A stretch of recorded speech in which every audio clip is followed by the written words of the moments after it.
हाय दोस्तों, काफ़ी दिनों के बाद में आज मैं जो वीडियो लेके आ रहा हूँ बहुत इन्फॉर्मेटिव होने वाला है, तो इसलिए अंत तक बने रहें वीडियो में। और अगर अच्छा लगे वीडियो तो आप इसको लाइक करें, शेयर करें और सब्सक्राइब जरूर करें। तो आइए शुरू करते हैं इस वीडियो को। ये वीडियो है, आज का वीडियो है क्विक कॉमर्स और क्विक एड कॉमर्स।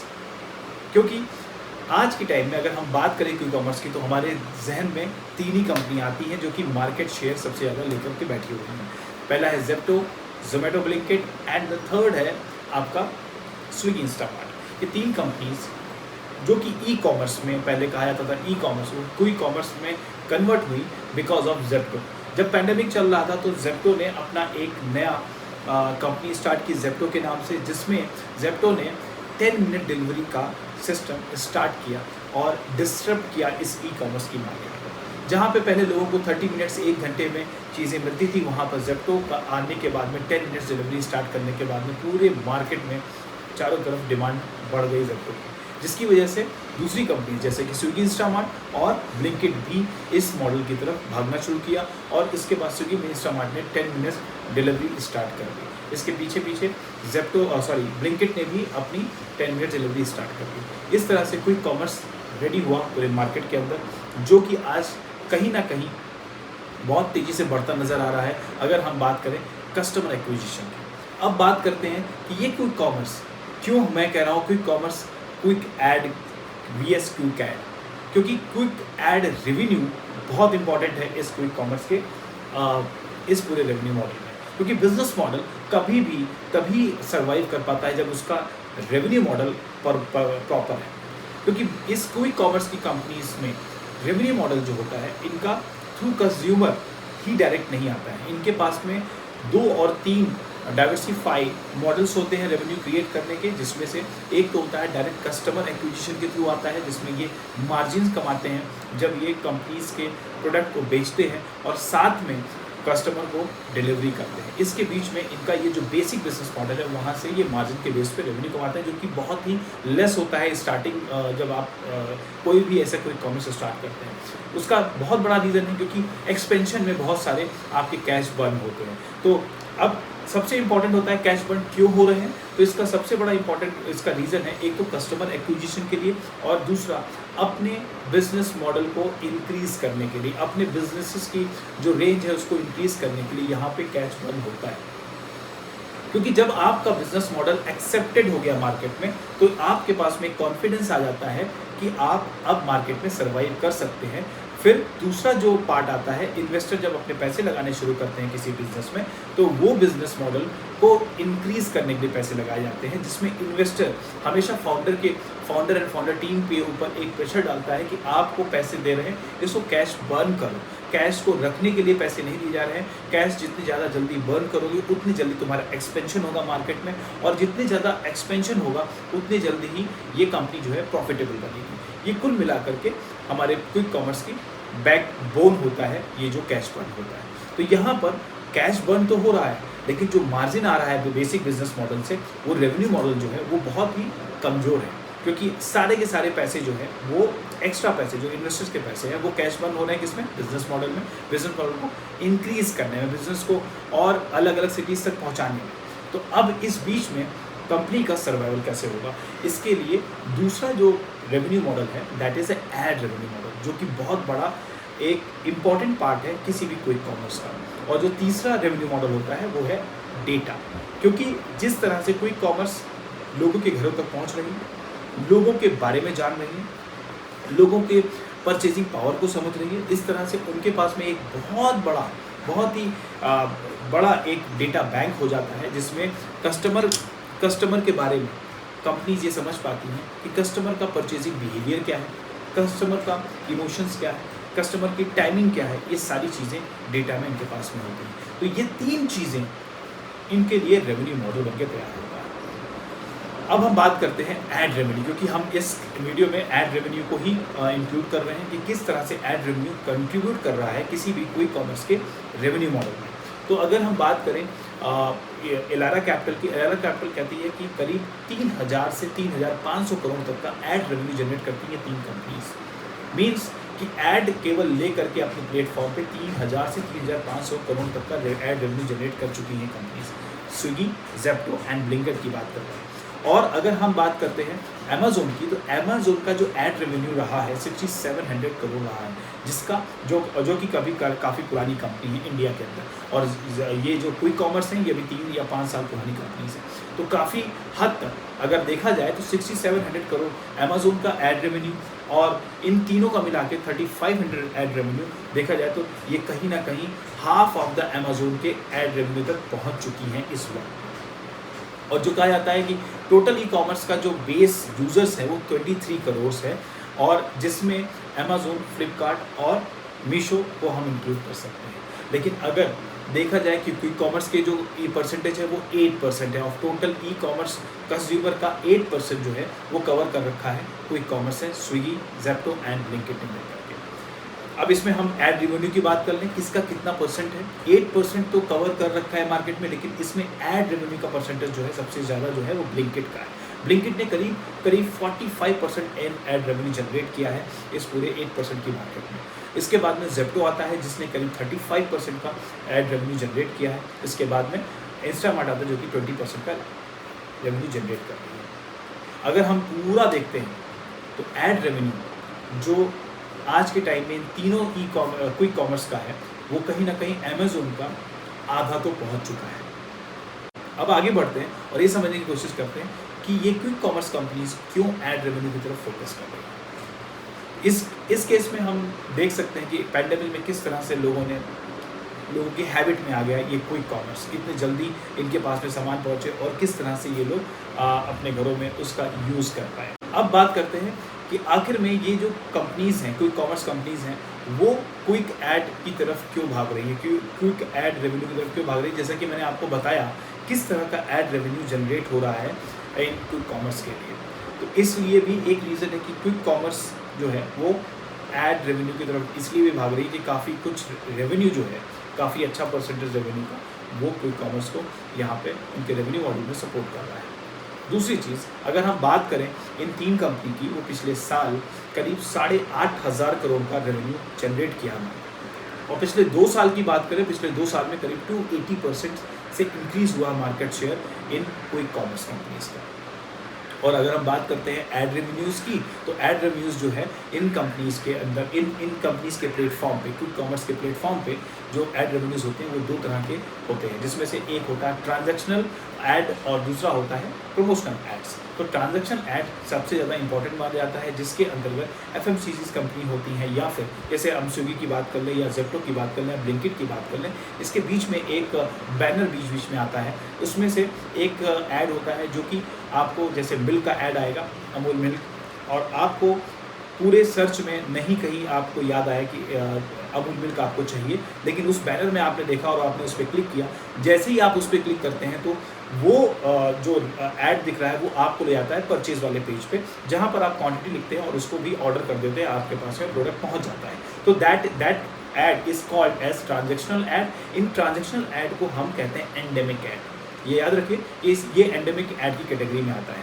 इसमें क्या है, जो ब्रांड्स होते हैं जो अपने एड्स डाल रहे हैं वो फोकस्ड होते हैं कि किस तरह के आप प्लेटफॉर्म पे और किस ऐड को आप डाल रहे हैं। इससे क्या होता है, उनका भी काफ़ी अच्छा सेल्स जो होता है, सेल्स टारगेट होता है वो काफ़ी बढ़ जाता है through these kind of ads. अब इसके बाद में बात करते हैं प्रमोशनल ऐड की। तो इन क्विक कॉमर्स के प्लेटफॉर्म पे कभी कभी आपने देखा होगा क्रेडिट कार्ड का ऐड आ जाता है, कभी कभी ऑटोमोबाइल्स रिलेटेड एड्स आ जाते हैं, कभी कभी और दूसरी कंपनीज के ऐड आते हैं, जो कि आप एक क्लिक करने के बाद में वहाँ पर उस प्लेटफॉर्म पे वो आपको परचेज पेज की तरफ नहीं ले जाता है, वो केवल ऐड होता है जो कि स्पेशली एक न्यू पेज ओपन कर देता है आपके इंटरनेट पे। अब यहाँ पर प्रमोशनल ऐड क्यों, और इन्हें हम क्या कहते हैं? इन्हें प्रमोशनल ऐड इसलिए कहा जाता है क्योंकि यहाँ पर कंपनीज, क्योंकि आपके इस क्विक कॉमर्स के प्लेटफॉर्म पे क्राउड, मतलब कस्टमर क्राउड जो है काफ़ी ज़्यादा होता है, इसकी वजह से लोग अपने ऐड को अवेयरनेस के लिए, अपने ब्रांड के अवेयरनेस के लिए ऐसे प्लेटफॉर्म को चूज़ करते हैं, और इससे भी काफ़ी अच्छा रेवेन्यू लोगों को जनरेट होता है। तो यहाँ पर प्रमोशनल ऐड में जैसे क्रेडिट कार्ड का अगर ऐड आ रहा है तो आपको ये कस्टमर अवेयरनेस के लिए है कि इस कंपनी का क्रेडिट कार्ड आपको अभी दिखाई दे रहा है, तो आप इसके लिए सोच सकते हैं अगर आपको क्रेडिट कार्ड की ज़रूरत है। तो इस तरह की चीज़ें हमारे नॉन एंडेमिक ऐड कहलाती है, जो कि प्रमोशनल ऐड की तरह यूज़ करती हैं कंपनीज इसको। अब हम बात करेंगे कि जो क्विक कॉमर्स के ऊपर ये एड्स चल रहे हैं, उनको जो ब्रांड्स अपने एड्स दे रहे हैं, उन ब्रांड्स को क्या बेनिफिट हो रहा है, जिसकी वजह से बहुत ज़्यादा ट्रैफिक बढ़ रहा है, ब्रांड्स भाग रहे हैं क्विक कॉमर्स की तरफ, क्विक ऐड की तरफ भाग रहे हैं, उसके पीछे क्या रीज़न है। तो आइए समझते हैं इस बात को भी।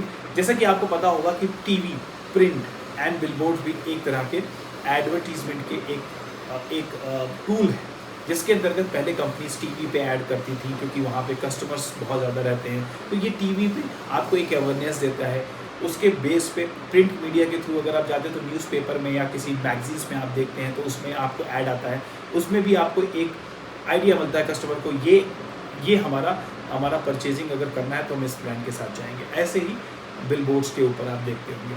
लेकिन यहाँ पर क्विक कॉमर्स में देने का फ़ायदा क्या होता है, एडवर्टीजमेंट अगर कोई ब्रांड आता है उससे फ़ायदा ये होता है कि क्विक कॉमर्स पे अगर आप कोई भी, जैसे मैं एक ट्रांजिशन ऐड की बात करता हूँ या एंडेमिक ऐड की बात करता हूँ, अगर किसी ब्रांड ने या एक आइडिया ले लीजिए, पेप्सी ने अपना एक एडवर्टीजमेंट क्विक कॉमर्स पे दिया, जेप्टो पे दिया या जोमेटो ब्लिंकिट पे दिया, यहाँ पर अगर कितने बार भी क्लिक करेगा कस्टमर और वो क्लिक करने के बाद जो कस्टमर परचेज करेगा तो वो एक डेटा सेव हो जाता है। इस तरह से जब वो अलग अलग तरह के ऐड पे क्लिक करते हैं तो उनको पता चलता है कि जेप्टो से कितने इस मंथ में सेल हुई है, ऐड पे क्लिक करके कितना डेटा जो मिल रहा है वो ब्लिंकिट से मिल रहा है, कितना स्विगी इंस्टामार्ट से मिल रहा है, और फिर इस डेटा के बीच में टाइमिंग पता चलता है, कस्टमर का बिहेवियर पता चलता है, परचेजिंग पावर पता चलती है, फिर उसके बाद में कस्टमर किस मूड में क्या चीज़ मंगाता है उसके बारे में पता चलता है। तो बहुत सारी चीज़ें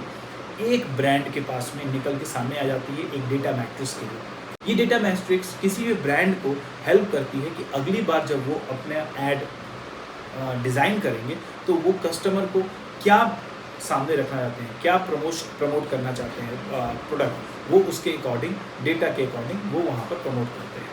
वो अपने ऐड को भी डेटा के अकॉर्डिंग डिज़ाइन कर सकते हैं। लेकिन इन टीवी ऐड या प्रिंट ऐड या बिलबोर्ड ऐड के थ्रू कस्टमर ब्रांड्स को ये पता ही नहीं चल पाता है कि कस्टमर किससे ज़्यादा देख करके उनके पास में आ रहे हैं। टीवी ऐड के थ्रू आ रहे हैं, प्रिंट मीडिया के थ्रू आ रहे हैं, या फिर बिलबोर्ड के थ्रू आ रहे हैं। लेकिन यहाँ पर जब आप क्विक कॉमर्स में क्विक ऐड करते हैं तो उसमें आपको क्लियरली मेंशन होता है कि कस्टमर कितना, कब और क्या चीज़ खरीद रहे हैं। तो इसलिए इस तरह से ये बहुत हेल्पफुल होता है किसी ब्रांड के लिए। अब हम बात करते हैं कि ये जो ब्रांड्स अपने ऐड क्विक कॉमर्स में ला के रख रहे हैं, इनको किस तरह के बेनिफिट्स हो रहे हैं। तो सबसे पहला बेनिफिट ये मैं आपको बताऊँ एग्जाम्पल की तरह से, कि जैसे डाबर ने 30% जो टोटल क्विक कॉमर्स का जो रेवेन्यू रहा है वो 30% रहा है टोटल इनके ई कॉमर्स के रेवेन्यू से। मतलब डाबर का जो भी बिजनेस ई कॉमर्स पे होता है उसका 30% केवल क्विक कॉमर्स से आया है। ऐसे अगर हम ब्रिटानिया की बात करते हैं, जो टोटल ई कॉमर्स से बिजनेस आ रहा है ब्रिटानिया का, उसमें 6 से 7% क्विक कॉमर्स का इसका पार्ट है। अगर एचयूएल की बात करें तो यही जो परसेंटेज है बढ़कर के 16% हो जाता है। तो कहीं ना कहीं कंपनीज, ब्रांड्स भी ये समझ रहे हैं कि ई जो क्विक कॉमर्स है वो उनके लिए कितना बड़ा पार्ट होता है रेवेन्यू जनरेट करने में या बिजनेस जनरेट करने में। अगर हम बात करें कि GoZero ब्रांड के जो फाउंडर हैं किरण शाह, वो भी कहते हैं कि पिछले साल करीब 70% का ग्रोथ उनको उनके प्रोडक्ट में मिला है because of quick commerce sale. तो ये सारे बेनिफिट्स हैं किसी कंपनीज को, जो ब्रांड्स हमारे क्विक कॉमर्स के ऊपर अपना ऐड लगाना है तो उनको भी ये इस तरह का बेनिफिट्स मिल रहा है। इसकी वजह से ये कंपनीज जो है अपने ब्रांड्स ऐड के लिए इन प्लेटफॉर्म को चूज़ कर रहे हैं। अब हम बात करेंगे क्यों क्विक कॉमर्स अपने बिजनेस मॉडल के अलावा जो रेवेन्यू, इनका बेसिक रेवेन्यू मॉडल है, उससे अलग हट करके ऐड रेवेन्यू पे भी क्यों कंसंट्रेट कर रही है। इसके पीछे जानने की हम कोशिश कर रहे हैं तो हमें पता चला कि जो क्विक कॉमर्स का बिजनेस मॉडल है उसमें कैश बर्न की बहुत ज़्यादा ज़रूरत पड़ती है, क्योंकि यहाँ पर कॉन्सेप्ट आता है डार्क स्टोर का।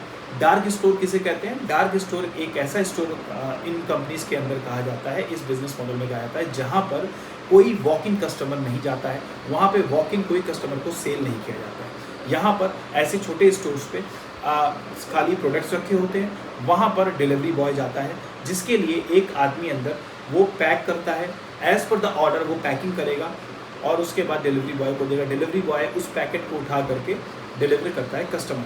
तो ये पूरा डार्क स्टोर कहलाता है, जहाँ पे फिजिकली कोई आप जा कर के परचेजिंग नहीं कर सकते।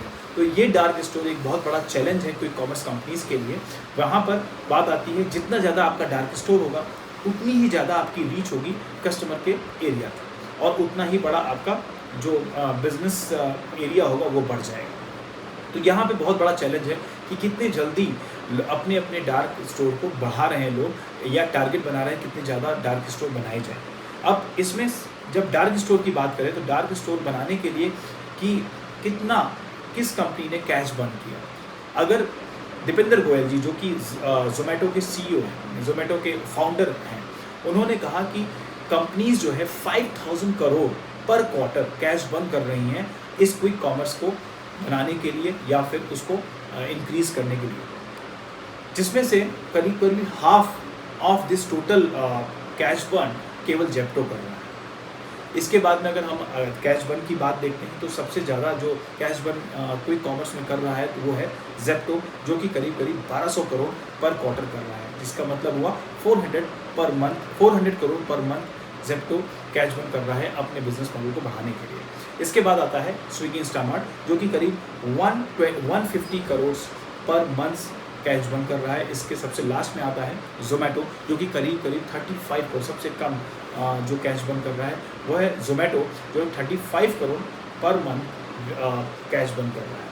अगर इस सबको देखा जाए तो ज़ोमैटो सबसे नीचे आता है, और साथ में आज के टाइम में देखा जाए, जब आज मैं ये वीडियो बना रहा हूँ, ज़ोमैटो ने अपनी क्विक सर्विसेज को क्लोज़ कर दिया है पूरी तरह से। उसके बहुत सारे रीजंस उसने बताए हैं, और बिल्कुल मुझे जहाँ तक लगता है कि बिल्कुल सही है कि क्विक कॉमर्स के लिए अभी इंडिया तैयार नहीं है।